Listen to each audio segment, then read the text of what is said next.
مدینہ یزید کی طرف سے تھا، اور ان کے ساتھ جب گفتگو فرمائی، حالانکہ یہ امر یبعث البعوث، یہ فوجی دستے جو ہیں وہ نکال رہے تھے، تو ایک مرتبہ میں بخاری کا پرچہ چیک کرنے گیا، تو پھر پرچے میں بات یہ تھی کہ عمر بن سعید کون ہے اور ابو شریح کون ہے، اور پھر یہ ہے کہ مانا عبداللہ بن زبیر کے بارے میں جو عمر بن سعید نے کہا کہ وہ عاصی ہے، تقریب کار ہے اور اس طریقے سے خونی ہے، تو آپ اس کے بارے میں کیا کہتے ہیں؟ تو آپ جیسے لڑکے تھے وہاں جواب دے رہے تھے کہ ابو شریح تابعی ہے اور عمر بن سعید بہت بڑا اونچا صحابی ہے، بڑے شان والا، اور سمجھا کہ اس طرح کی باتیں الٹی سیدھی۔ تو یہ امتحانی مقام ہے، آپ کو ابھی سے متوجہ کر رہا ہوں کہ ابو شریح ایک شریح قاضی ہے، ان کو شبہ وہاں سے پڑا کہ شریح قاضی جو تھا وہ تو تابعی ہے، لیکن یہ ابو شریح، تو غلط فہمی نہیں ہونی چاہیے، سمجھ لیں بات کو۔ یہ ابو شریح کون ہے؟ صحابی ہے، اور عمر بن سعید کے لیے میں نے کیا بتایا کہ ان کے ابا کے صحابی ہونے میں بھی اختلاف ہے۔ تو عمر تو ظالم انسان ہے، جس صحابی کو شہید کیا، عبداللہ بن زبیر کو شہید کروایا، تو یہ وہو یبعث البعوث، تو فوجی دستے نکال رہے تھے الی مکہ۔ تو ابو شریح نے کہا کہ اے گورنر صاحب، امیر صاحب، مجھے اجازت ہے ایک دو باتیں میں عرض کروں، کیونکہ حاکم ہے، اب اجازت کے بغیر بات تو کرنا ان کے لیے مشکل تھا۔ اذن لی ایھا الامیر احدثک قولا، میں انشاءاللہ آپ کو ایسی بات بتاؤں گا کہ قام بھی رسول اللہ صلی اللہ علیہ وسلم، وہ بات ایسی ہے کہ اللہ کے نبی نے فتح مکی والے دن کے کل والے دن میں، فتح مکی سے کل والے دن میں جو خطبہ دیا، میں نے اپنے کانوں سے سنا اللہ کے نبی کے کلمات، وہ میں آپ کو سنانا چاہتا ہوں۔ سامعات اذنایا و واعوا قلبی، بات مجھے اچھی طرح یاد ہے، میرے کانوں نے اس کو سنا، دل نے محفوظ کیا۔ اب میں آپ کو بتا رہا ہوں، ابصرت عینایا، اور منظر بھی میرے آنکھوں کے سامنے ہے، گویا کہ اس وقت بھی وہ صورتحال گویا کہ اللہ کے نبی کو ابھی بھی دیکھ رہا ہوں۔ حین تکلم بے، جب گفتگو فرمائی، تو سب سے پہلے خطبہ میں واعظ میں اللہ کے نبی نے حمد و ثنا کی، حمد اللہ و اثنى علیہ، ثم قال، لوگوں یہ بات سن لو، ان مکہ حرم اللہ، مکہ کو عزت اللہ نے دی ہے، اور ولم یحرمها الناس، انسانیت کی طرف کا، انسانیت کا فیصلہ نہیں، انسانیت کے خالق اور مالک کا فیصلہ ہے، لہذا سن لو، فلا یحل لامرئ یؤمن باللہ والیوم الآخر، بشرطے کسی میں دل میں ایمان اللہ اور قیامت پہ ہے، اسی بندے کے لیے حلال نہیں بلکہ حرام ہے، ان یسفک بہا دما، کہ یہاں خون بہائے، ولا یزد بہا شجرہ، اور نہ یہ کہ وہاں کوئی درخت کاٹے۔ باقی رہی بات کہ کل میں نے یہاں قتل و قتال اور جنگ کی مکہ میں، اگر کوئی اپنے لیے جواز پیدا کرے میرے فعل سے تو اس کا جواب بھی سن لیں۔ فإن أحد ترخص لقتال رسول اللہ صلی اللہ علیہ وسلم فیہا، کہ میرے قتال کو اپنی دلیل بنائے، سن لو، فقولوا ان اللہ قد اذن لرسولہ ولم یاذن لکم، یہ اجازت تو اللہ نے دی تھی نا اپنے رسول کو، تمہارے لیے اجازت تو نہیں ہے، نمبر ایک۔ نمبر دو، فإنما أذن لي في ساعة من نہار، دن کی ایک ساعت تھی، علماء کہتے ہیں کہ وہ ساعت یہ کلا کی معنی میں، گھنٹے کے معنی میں نہیں ہے، معنی طلوع سے لے کر تقریباً عصر تک۔ آخر جنگ کرنے میں شہر کو فتح کرنا کو آسان تو نہیں کہ منٹوں گھنٹوں میں ہوگا، بہرحال ساعت سے اس کو تعبیر کیا کہ ایک دن کی ساعت تھی۔ ثم عادت حرمتها الیوم، الیوم سے مراد یعنی فتح مکی سے دوسرا جو دن جس میں خطبہ دے رہے تھے وہ دن مراد نہیں،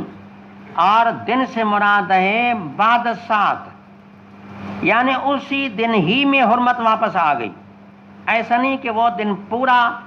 یعنی اس طرح گزر گیا اجازت میں، آنے والی رات بھی پھر آنے والے دن میں حرمت آئی، نہ۔ علامہ سندھی کہتے ہیں کہ یہ جو الیوم ہے، الیوم مانا اسی دن کے ساتھ کے متصل بعد،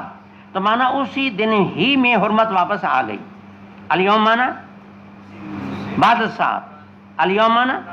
اسی دن کے ساتھ کے متصل بعد، الیوم سے مراد ساتھ کے بعد حرمت آ گئی، کا حرمتہا بالامس، جیسے اس کی حرمت کل تھی۔ کل سے مراد کل والا دن نہیں، کل سے مراد ہے سات سے پہلے، یعنی جس طرح اسی ساتھ سے پہلے حرمت تھی اسی دن ہی ساتھ کے بعد اسی دن حرمت لوٹ کے آئی، یعنی ایک ہی دن میں اجازت ملی، اور ساتھ سے پہلے جو حرمت تھی تو ساتھ کے بعد اسی دن میں حرمت لوٹ کے آئی۔ کا حرمت یہاں بالامسی، اب یہ میرا فرمان ہے، وَلْيُبَلِّغْ الشَّاهِدُ الْغَائِبُ۔ ابو شریح صحابی رضی اللہ تعالی عنہ نے نبی کریم صلی اللہ علیہ وسلم کے اس فرمان پہ عمل کرتے ہوئے یہ فرمایا کہ اللہ کے نبی نے کہا تھا جو میرا خطاب سن رہا ہے، جو موجود ہے، حاضر ہے، یہ غائبین کو سنائے۔ میں نے اپنا فریضہ پورا کر دیا۔ پھر ابو شریح کو شاگردوں نے پوچھا کہ جب آپ نے عمر بن سعید کو یہ حدیث سنائی تو عمر نے کیا کہا؟ اس نے کہا انا عالم منک،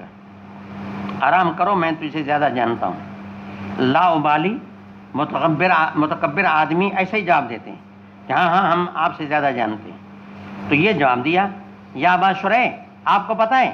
کہ حرم لا تعیذ عاصیہ، گناہ کر کے جو حرم میں پناہ لے تو حرم اس کو پناہ نہیں دیتا۔ ولا فارم بدمن،